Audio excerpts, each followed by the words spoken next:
7h17, nous sommes le mercredi 26 juin 2024, 7h18 même. Comment faire des économies d'eau potable? C'est la question qu'on pose ce matin à votre invité dans l'écho d'ici, Clémence. Oui, on reçoit le responsable commercial de Liquimity. Bonjour Christian Colombel. Bonjour. Merci d'être avec nous ce matin.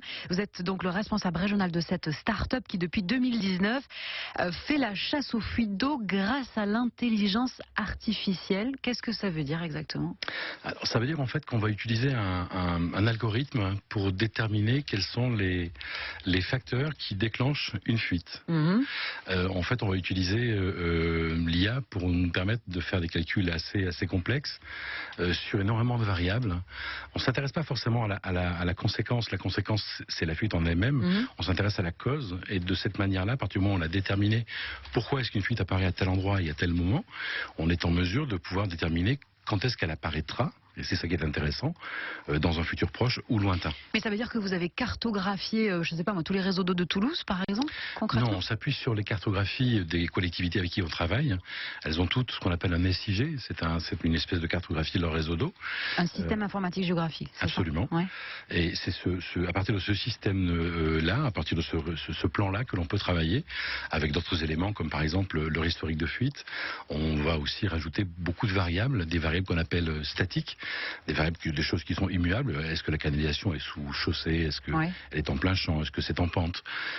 Ou des variables un peu plus dynamiques où on va utiliser de l'imagerie satellite pour avoir cette notion de mouvement. D'accord. Le mouvement des sols, par exemple. Vous rentrez ces choses-là dans l'ordinateur et l'intelligence artificielle le calcule, on repère les risques, c'est ça, pas forcément les fuites réelles. Il faut ensuite vérifier qu'il y a une fuite réelle. C'est ça, exactement. En fait, on calcule un risque de casse sur l'ensemble du réseau. Et pour mesurer si cet algorithme est au point ou pas, on va utiliser l'historique de fuite, on va masquer par exemple une année complète d'historique et on va essayer de retrouver, on va prédire entre guillemets le passé, prédire ce qui s'est passé en 2023 par exemple. Si on arrive à retrouver 90% des fuites qui ont eu lieu en 2023, alors on sera capable de savoir ce qui va se passer en 2024, voire en 2025. Vous êtes un sourcier des temps modernes. Absolument, sauf qu'on ne travaille pas la baguette. Et une fois que la fuite est repérée, la fuite potentielle, qu'est-ce que vous faites? Là, vous donnez finalement, c'est vous qui envoyez quelqu'un vérifier tout ça, ou c'est plus de votre ressort ensuite? Oui, on fait une prestation complète. En fait, notre métier ne s'arrête pas à la détermination d'une zone fuyarde, il s'arrête à la détection de la fuite, au coup de peinture bleue sur le sol. Et à la réparation ensuite? La réparation, c'est du ressort de la collectivité avec qui on travaille. La seule chose, c'est que nous sommes très confiants dans notre algorithme et on ne se rémunère pas si on n'est pas capable de baisser au moins de 20% le volume de perte de la collectivité avec qui on travaille. Vous vous rémunérez seulement s'il y a des résultats? À la performance. D'accord. Et vous travaillez avec quelle collectivité? Celle du Tarn, je crois, notamment Alors en fait, on a beaucoup travaillé avec le Tarn, on ne travaille pas qu'avec le Tarn. Si je prends le Tarn, on a travaillé avec du côté de Carmaux, on a travaillé avec le syndicat du Gaillacois, avec le syndicat de Groyer. On est en train de travailler avec le Sicoval, ça c'est près de Toulouse. Oui, dans le Lauragais. Et vous avez réussi à atteindre les 20% au moins Toujours. D'accord, donc ça va, vous perdez pas d'argent aujourd'hui. Non. Et il y a vous êtes plus même au-delà des 20% de réduction de fuite? Notre moyenne est à peu près à 40%. On va dire même que c'est le minimum qu'on n'ait jamais fait.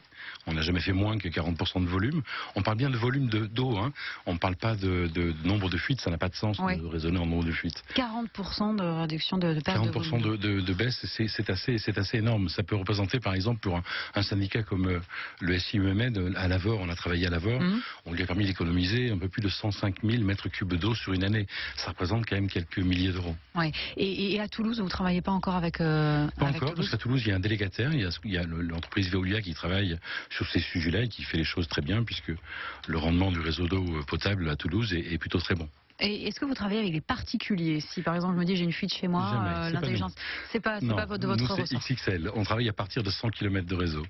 Je crois que vous employez une quinzaine de personnes. Vous comptez passer à une vingtaine d'ici la fin de l'année. Quels sont les profils que vous cherchez? On a une croissance qui est assez importante en fait, parce qu'elle est liée à la demande. Et la demande est très forte. Il y a un stress hydrique très important aujourd'hui en France, et notamment dans le sud. Donc on a vraiment une démarche qui répond à des attentes. Les profils que l'on recherche, des techniciens de recherche de fuite, ça c'est sûr, qu'il nous en faut beaucoup, mais on attend d'eux qu'ils soient quand même assez expérimentés. On ne peut pas confier les clés de notre entreprise à un débutant.